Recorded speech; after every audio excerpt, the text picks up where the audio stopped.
नमस्कार, मैं अंजलि मिश्रा और स्वागत है आपका हमारे चैनल में। आपको बता दें कि दिल्ली में रोहिंग्यास को लेकर बीजेपी लगातार दिल्ली सरकार पर निशाना साधती रहती है, अरविंद केजरीवाल से सवाल पूछते रहती है। और इसी बीच हम आपको बता दें कि जब दिल्ली के उप मुख्यमंत्री मनीष सिसोदिया ने खुद ही प्रेस कॉन्फ्रेंस की, इस दौरान उन्होंने केंद्र सरकार पर निशाना जमकर साधा, रोहिंग्यास से जुड़े हुए चीजें बोली। लेकिन जब उनसे सवाल पूछा गया रोहिंग्यास को लेकर तो वो अपनी सीट छोड़कर भागते नजर आए। जी हाँ, बिल्कुल सही सुना आपने।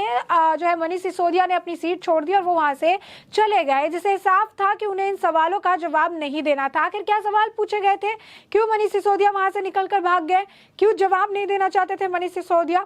और मनीष सिसोदिया ने प्रेस वार्ता कर उस दिन क्या कुछ कहा था, इसके बारे में आइए जरा विस्तार से बात कर लेते हैं। बता दें कि बीजेपी नेता विजेंद्र गुप्ता ने अपने ऑफिशियल ट्विटर हैंडल पर एक छोटा सा ट्वीट साझा किया, जिसमें उन्होंने मनीष सिसोदिया की एक क्लिप साझा की, जिसमें प्रेस कॉन्फ्रेंस के दौरान जब पत्रकार उनसे पूछते हैं कि रोहिंग्यास को लेकर दिल्ली सरकार पर निशाना साधा जाता है, इस पर आप क्या कहेंगे, तो उस पर मनीष सिसोदिया प्रतिक्रिया देते हैं। प्रतिक्रिया देते हुए आधी बात बोलते हैं कि केंद्र सरकार ने यहाँ पर इन्हें बसा कर रखा है, अब केंद्र सरकार क्यों नहीं बताती, उन्हें क्यों छुपा कर रखा है, हमारे पीठ पीछे मीटिंग क्यों होती है। और सवाल और रिपोर्टर पूछने ही जा रहे थे, लेकिन तब तक मनीष सिसोदिया उठकर वहां से चले जाते हैं। तो विजेंद्र गुप्ता ने इस पूरी छोटे जो क्लिप है इसे साझा करके लिखा है कि उप मुख्यमंत्री मनीष सिसोदिया प्रेस कॉन्फ्रेंस छोड़कर भाग गए। रोहिंग्या और बांग्लादेशी घुसपैठियों को आम आदमी पार्टी सरकार द्वारा मुफ्त बिजली, पानी और आर्थिक सहायता दिए जाने के खुलासे के बाद प्रेस कॉन्फ्रेंस छोड़कर भाग खड़े हुए हैं। तो अब देख सकते हैं किस तरीके से प्रेस कॉन्फ्रेंस में इन्होंने जवाब देना जरूरी नहीं समझा। वही प्रेस कॉन्फ्रेंस जिस प्रेस कॉन्फ्रेंस में उन्होंने केंद्र सरकार पर जमकर हमला बोला था। बता दें कि प्रेस कॉन्फ्रेंस में मनीष सिसोदिया ने कहा कि ना तो दिल्ली के सीएम और ना ही होम मिनिस्टर ना ही एचएम को इसकी जानकारी थी। हमें अखबारों के माध्यम से पता चला कि रोहिंग्यास को फ्लैट देने की योजना चल रही है। मैंने अधिकारियों से पूछा और पता चला कि कुछ बैठकें हुई है जिनमें केंद्र सरकार के अधिकारी मौजूद थे। उन्होंने आगे कहा कि जब मैंने बैठक का विवरण मांगा तो मैंने देखा कि फाइलों में उल्लेख किया गया है कि वह केंद्र सरकार द्वारा अनुमोदन के लिए इसे सीएम के माध्यम से सीधे एलजी को भेजा जा रहा है। दिल्ली की चुनी हुई सरकार पूरी तरह से इसे छुपाया गया, इसके बारे में कोई जानकारी नहीं दी गई। यह साजिश आखिर क्यों है? इसके बाद आपको बता दें कि उन्होंने कहा कि एचएमओ यानी होम मिनिस्ट्री, गृह मंत्रालय ने अलग स्टैंड लेते हुए बयान जारी कर दिया। अगर केंद्र इसके खिलाफ है तो कौन कर रहा है ये? केंद्रीय मंत्री हरदीप सिंह पुरी के इस कदम की सराहना करते हुए ट्वीट किया था, मैंने राष्ट्र के सामने स्पष्ट करने के लिए होम मिनिस्टर गृह मंत्रालय को पत्र लिखा है, इसकी जांच होनी। तो ये मनीष सिसोदिया कह रहे हैं। आपको बता दें कि कल केंद्रीय मंत्री हरदीप सिंह पुरी ने ट्वीट किया था, जहां पर उन्होंने एनआई का आर्टिकल साझा किया था और दिल्ली सरकार करके उन्होंने लिखा था। उन्होंने कहा था कि मोदी सरकार रोहिंग्यास को फ्लैट प्रोवाइड करवाएगी, लेकिन इसके बाद होम मिनिस्ट्री की तरफ से इस पूरे मामले पर आपको बता दें कि रिस्पॉन्स आ गया, और जिसमें उन्होंने ये साफ तौर पर कह दिया था गृह मंत्रालय की तरफ से हमने इस तरीके कोई आदेश पारित नहीं किए हैं। रोहिंग्यास वो घुसपैठिए हैं, उनको डिपोर्ट कर दिया जाएगा जहां से वो आए हैं, और इसे लेकर लगातार बातचीत चल रही है। साथ ही साथ उन्होंने ये भी कहा कि जहां पर इन्हें रखा जा रहा है, यानी अरविंद केजरीवाल सरकार जहां पर इन सभी को रख रही है, रोहिंग्यास को रख के इन्हें सारी जो सुविधाएं देने की काम कर रही है, तो उसे लेकर उन्होंने कहा कि जो रोहिंग्यास है, पहले तो उन्हें वर्तमान स्थान को उन्होंने डिटेंशन सेंटर घोषित नहीं किया, क्योंकि उन्हें अगर किसी भी तरीके से रोहिंग्यास या बाहर के लोगों को ये रख रहे तो उन्हें डिटेंशन सेंटर घोषित करने की जरूरत है। उन्होंने तत्काल निर्देश दिया कि डिटेंशन सेंटर घोषित करिए। साथ ही एमएचए ने नई दिल्ली में रोहिंग्यास को अवैध प्रवासियों को ईडब्ल्यूएस फ्लैट प्रदान करने में कोई निर्देश नहीं दिए। एएनआई के आर्टिकल में साफ लिखा है कि दिल्ली सरकार 7 लाख रुपया महीना रेंट देने के लिए तैयार है, फ्री बिजली, फ्री पानी और साथ ही जितनी भी फ्री इंटरनेट, 3 टाइम का मील, सारी सुविधाएं वो रोहिंग्यास को प्रोवाइड की जाएगी। आउटर दिल्ली में उनके लिए ईडब्ल्यूएस फ्लैट्स हैं जो कि कोविड के टाइम पे हॉस्पिटल्स बनाने के नाम पर लिए गए, तो उन सभी का इस्तेमाल किया जाएगा और उन्हें इस फ्लैट्स को प्रोवाइड किए जाएंगे। कितना रेंट निकल के आया इसके बारे में भी खुलासा हुआ। बिजली, पानी, मील, खाना, सिक्योरिटी सब देंगे, इसके बारे में भी खुलासा हुआ। लेकिन इसके बावजूद ये केंद्र सरकार पर निशाना साध रहे हैं। जनता के अलावा जो रोहिंग्यास है उनसे अगर आप पूछने जाएंगे, कभी भी जहाँ पर रोहिंग्यास आज के वक्त में सेटल्ड है दिल्ली में, पूछने जाएंगे, उन पर माइक लगाएंगे, इनसे सवाल पूछेंगे कि आपको क्या अरविंद केजरीवाल पानी खाना दे रहे हो, सीधा बोलेंगे अरविंद केजरीवाल ने कपड़े दिए हैं, अरविंद केजरीवाल ने पानी दिया है, उन्होंने खाना दिया है, 3 वक्त का खाना मिल रहा है, रहने के लिए छत दी है, जगह दिया है।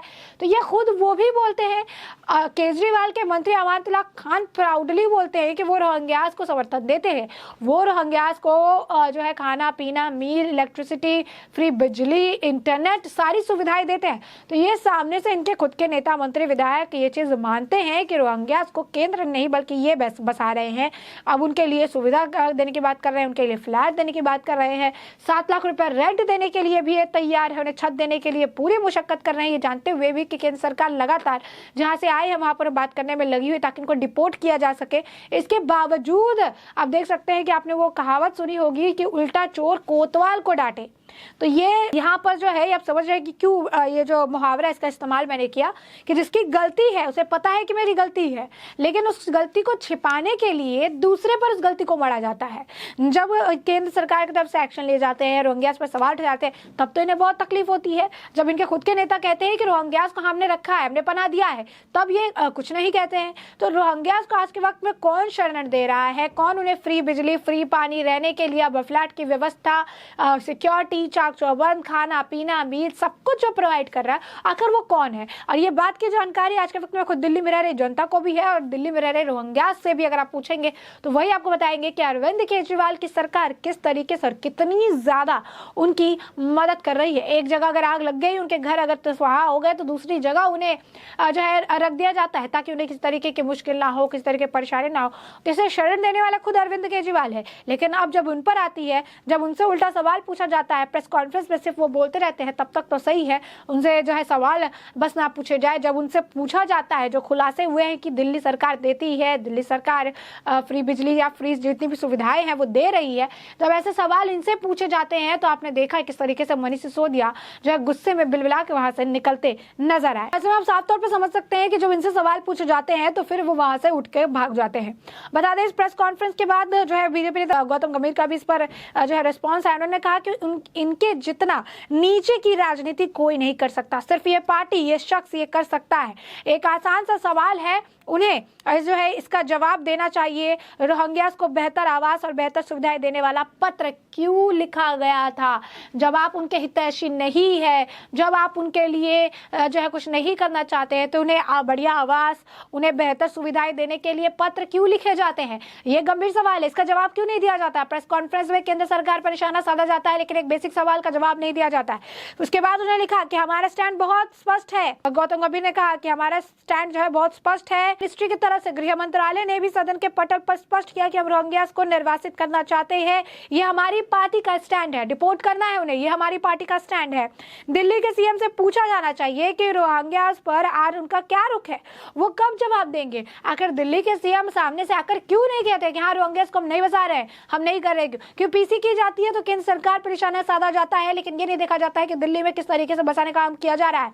जब आते हैं पीसी में, जब झूठ बोलते हैं, झूठों का पहाड़ खड़ा करते हैं, केंद्र सरकार पर निशाना साधते हैं, तब क्यों नहीं जवाब देते कि उनके ही मंत्री, उनके विधायक अमानतुल्लाह खान जैसे लोग प्राउडली क्यों कह रहे थे कि रोहिंग्यास को सारी चीजें जो है फ्री सुविधाएं दी जाती है? तब इन सवालों के जवाब क्यों नहीं दिए जाते? क्योंकि जब सवाल पूछे जाते हैं तो मनीष सिसोदिया जैसे लोग उठकर प्रेस कॉन्फ्रेंस से चले जाते हैं, क्योंकि उनको सवालों का जवाब नहीं देना है, उन्हें सच्चाई को फेस नहीं करना है, झूठ का आडंबर बनाना है, पूरा माहौल बनाना है और उसके बाद केंद्र सरकार पर निशाना साधना है। यही आज के वक्त में इनकी राजनीति हो गई है। जैसा कि गौतम गंभीर कह रहे हैं कि इतने निचले स्तर की राजनीति सिर्फ एक पार्टी और ये शख्स कर सकते हैं, क्योंकि ऐसी राजनीति कोई और नहीं कर सकता है। जो कहते हैं कि मुझे राजनीति नहीं आते, जो कहते हैं कि मैं राजनीति से हमारा कोई लेना देना नहीं, हम जनता के लिए करते हैं, वही सबसे खतरनाक राजनीति आज के वक्त में करते नजर आ रहे हैं। जहाँ पे एक समुदाय को सुरक्षित रखने के लिए दूसरे के बारे में बोलते हैं, दूसरे की जगह जाते हैं तो तीसरे के बारे में बोलते हैं और उसके बाद फिर सारी चीजों का टिकरा जो है केंद्र सरकार के सिर पर फोड़ते नजर आते हैं।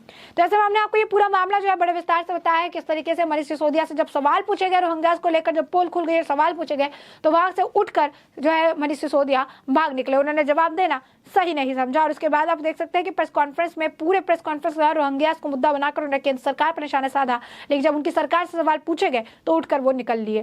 तो ऐसे में हमने आपको ये पूरा मामला बड़े विस्तार से बताया कि पूरा मुद्दा क्या है और अब इस पूरे मामले पर आपकी भी जो राय हो कमेंट सेक्शन में कमेंट करके जरूर साझा करें।